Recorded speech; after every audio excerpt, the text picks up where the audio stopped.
The photography industry is currently standing at a massive crossroads, and for the millions of Nikon shooters around the world, attention's reaching a breaking point.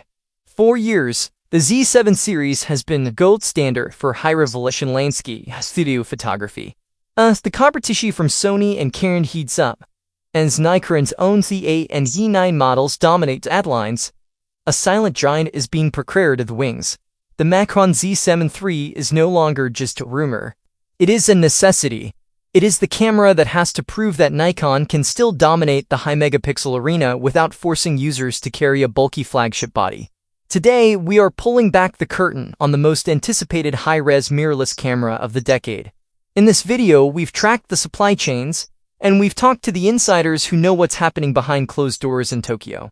If you are someone who demands perfection in every pixel, if you are a landscape artist, a perfection photographer, or simply someone who refuses to compromise on image quality, you need to hear this.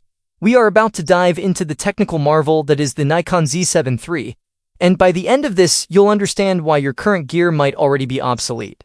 To truly appreciate where the Z7 III is going, we have to look at the shadow cast by its predecessors. The original Z7 was Nikon's first real step into the mirrorless future, and while it was a beautiful piece of engineering, it had its quirks. The Z7 II refined that formula, adding dual processors and better autofocus, but it still felt like an evolution rather than a revolution. Now, with the Z7 III, Nikon is swinging for the fences. This isn't just an update. This is a complete structural rebuild of what a high-resolution camera can beat. The primary goal? To bring the insane speed and intelligence of the Z9 into a body that you can actually carry up a mountain or through a 12-hour wedding day. Let's talk about the heart of the machine, the sensor. The whispers suggest that Nikon is moving away from the traditional backside illuminated design for a brand new, stacked sensor architecture, specifically tuned for high resolution. We are looking at a potential 60-plus megapixel beast. But here's the kicker.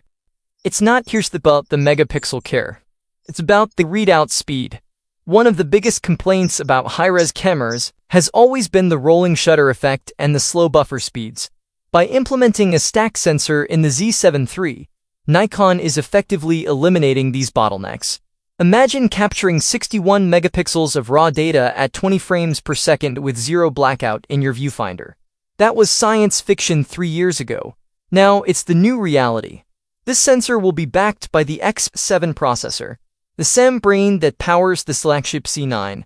This means the autofocus system on the Z7 III will be light years ahead of the Z7 II. We are talking about deep learning AI that doesn't just find a face, and just a face where the eye will be even as the subject turns away. Recognize birds, planes, cars, and even small animals in low-light conditions. For the landscape photographer, this means the camera will be able to lock focus on a distant mountain peak in the middle of a blue hour soaring with surgical precision. But power is nothing without the ability to see what you're shooting. The viewfinder on the Z7 III is rumored to be a massive leap forward. We're talking about a high brightness, 5.76 million EVF with a refresh rate that makes it feel like you're looking through an optical window.